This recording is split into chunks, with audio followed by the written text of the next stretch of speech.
Hello, my name is Eugenia and I am the founder of unlox'U, the eating psychology clinic where we help you to regain your control with food. Today I would like to introduce you to nutritional mistakes that can often lead to overeating.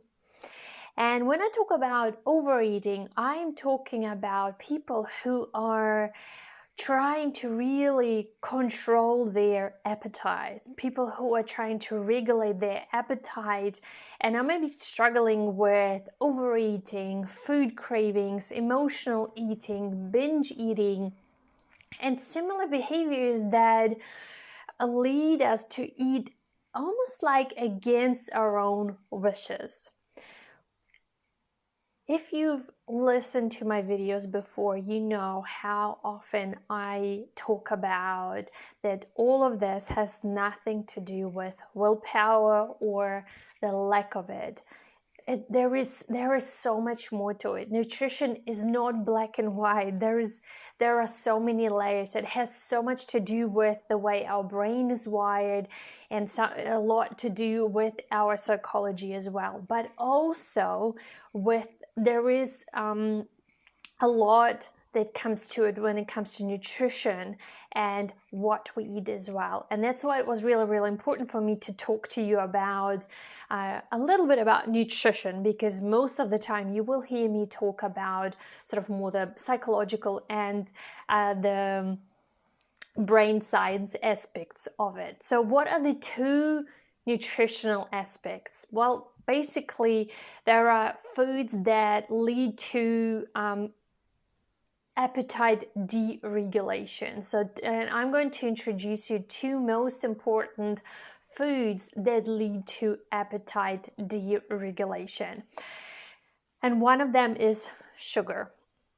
When I talk about sugar, I'm really talking about anything that has an excessive amount of sugar, and it can be candy, juices, dry fruit, breakfast cereal, sugary drinks, and it has everything that basically has a lot of sucrose, fructose, and glucose as well. What happens in the brain is when we eat sugar, it releases dopamine. It's a hormone that is designed for us to want more food. It is designed for us to basically continue hunt and gather. It stimulates the brain in a way that leads us to feel it high or happy, and that's why we want more of it. Let's just look into the evolution of it. So evolutionary, it really made sense because back then when sugar was available, it was usually available in fruit because there were no supermarkets, right, to go and get biscuits and chocolates. There was fruit available, and fruit was always available sort of towards autumn, right? So the end of the summer. That means also that winter is coming. So our body is designed to don't want to consume that fruit or that sugar because it tastes good, so that we gain more weight, so we have more layers, fat layers, so we can prepare ourselves for winter. And also because of the dopamine, like I said, it's a hormone that is designed for us to continue hunt and gather and eat. It's a hormone that never leads us to that ultimate sense of satisfaction, and that is really what's so fascinating about that hormone. So quite often we would start with, let's say, a piece of chocolate, right, and feel like, why can I not just stop with one piece of chocolate? That's because of dopamine. It is just never designed to give you that feeling of contentment and satisfaction because of the sugar in there, because of that ratio of sugar and fat and carbohydrates and fat as well. And obviously today let's say life, right, the problem is that we are always exposed to so much sugar, especially if our diet contains out of a lot of processed food. So we are just overstimulated. Our body is just overstimulated with sugar. And it makes it really, really hard because our body just wants us to eat more. So I guess what is the solution? The solution is to eat less sugar. We need to eliminate sugar for a little while to really notice that difference. And while the first few days and maybe a week is quite hard because our brain just wants to continue the dopamine, it just wants to feel good. But once you're past that time, you will notice you are no longer going to be craving sugar. So what will help you is to have more protein in your diet, to have more fats in your diet. And I'm going to go into more detail a little bit later on. The idea is that we're not going to tell ourselves we're not going to have any sugar at all anymore. The idea is that we're going to learn to then eat in smaller amounts and less frequent as well. So it doesn't hijack our appetite, and our body is really, really good at digesting smaller amounts of sugar without that it causes any issues whatsoever. So like I said, the idea is not to stop eating sugar forever, just at the beginning, and it will require you to really stop that. And like I said, sometimes people would ask me, so can I continue eating honey because it's healthier for me? Can I continue eating maybe coconut sugar? The problem for the brain is that sugar is sugar. All the sweetness continues to create that to release that dopamine. Can you eat fruit? Yes, you can. So my suggestion is continue eating fruit. Just combine it with fat like nuts, for example, or nut butters or cheese, and that will help you to stabilize your blood sugar. You still continue having some sweet food or sweet vegetables, right? And it will help you to get through that time as well. Now, second food.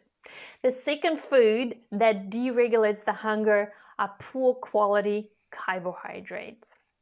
Poor quality carbohydrates. What I mean by that is foods like white bread, too much pasta, white flour, chips, cookies, and again breakfast cereal as well. So the excessive amount of simple carbohydrates in our body stimulate us to want more. I mean, have you ever noticed you ate, let's say, a few pieces of white bread and really could continue eating more and more, or you had maybe a burger and just could, let's say, an hour later or 1.5 hours later, you feel like I could continue eating, I could eat more. Now, calorie wise, you consumed enough for your body, but it's that type of food that stimulates you to want more as well. So it increases your appetite. And also someone who eats a lot of that type of food, processed simple carbohydrates, and it's their regular diet, their bodies are starving of nutrients. These foods don't have many nutrients in them. And while we are consuming enough calories, it doesn't mean that we are consuming enough nutrients. So our body will continue craving food, but because it doesn't tell us, hey, I want broccoli and I want cucumber and I want tomatoes, our body is sending basically as the signal, I'm just hungry, but it's hungry for nutrients. So as long as we continue misinterpreting and continue feeding our body with, let's call them empty calories, so calories without enough nutrients, we will continue wanting more food and we'll always find ourselves actually way too hungry and we'll want more food. Also, in addition to that, these foods, white flour, like I said, cereal, cookies, pasta, they also have a protein, which is gluten. And gluten also is designed to give us that high feeling. So again, that dopamine. And that's why we will want to continue eating more of it as well. So also research shows people who are, let's say, consuming juice and maybe cereal in the morning, or let's say white bread and jam for breakfast, they continue eating more calories throughout the day. And also what we are then experiencing is blood sugar fluctuation. So these individuals are probably also in that constant cycle of blood sugar roller coaster, up and down, up and down.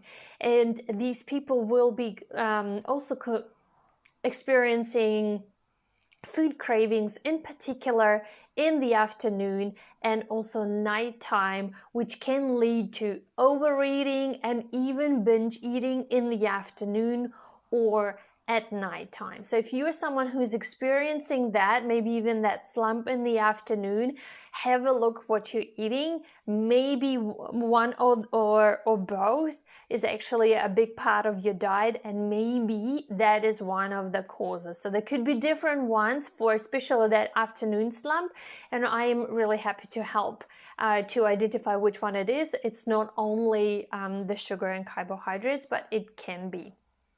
And the problem about that type of diet and the constant sugar roller coaster is that it can lead to other issues long-term health issues like diabetes, weight gain, but also insulin resistant as well. So if we compare it, however, with people who are consuming more protein and fat for their breakfast, they are consuming less calories throughout the day, their blood sugar is stable, and their weight tends to be much, much healthier because they are consuming less calories and eat less then as well. People who are also eating a lot of simple carbohydrates and more sugar, they will also experience more mood swings, they lack of ability to focus, and also will be struggling to regulate their hunger as well. So the two foods that are deregulating your hunger and might be contributing to your overeating or binge eating, or really controlling your appetite. So what is real important for me to say here, because I work a lot with psychology and people who are struggling with maybe eating disorders or disordered eating, is it's not about demonizing food. It's not about saying this is bad food, this is good food. What's important for me is that you are making informed decisions, that you know how different food are impacting you, so you know what works for you and what doesn't work for you, and you can make those decisions based on that knowledge, but also based on knowing what is really causing that feeling that you're experiencing in your body.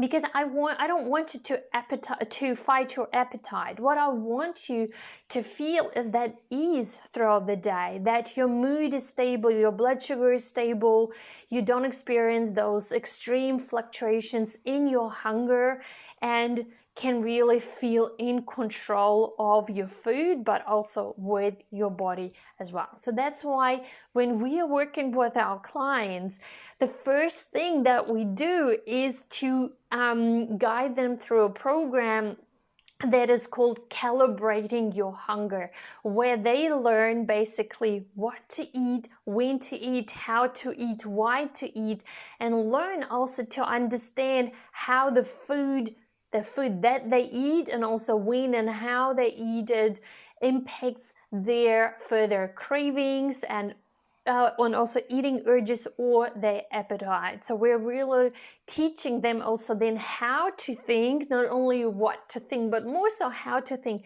so they can make their own empowered decisions and know exactly what is causing that. And they have got all the tools and strategies to apply to help themselves. So it's really, really important for us. And that's why it's really beautiful to see then our clients saying, oh my God, I no longer crave chips. I no longer crave burgers and pizza all the time. I'm actually craving more vegetables and more fruit. And I find it so much easier to eat in a healthy way. I still allow myself to eat maybe pizza from time to time, but it doesn't control me anymore. So that's really, really important. If you want to find out how we can help you to regain your control with food, I'm more than happy to talk to you about it. We have a membership with few programs that solve the overeating puzzle and the Rewired to Eat weight loss program. Depending on your challenges with food, we will together decide which program is the right one for you, and then also talk in detail how we can support you to achieve your goals. I'm Eugenia, the founder of unlox'U, the Eating Psychology Clinic. Thank you so much for watching, and we will talk very soon again. Bye.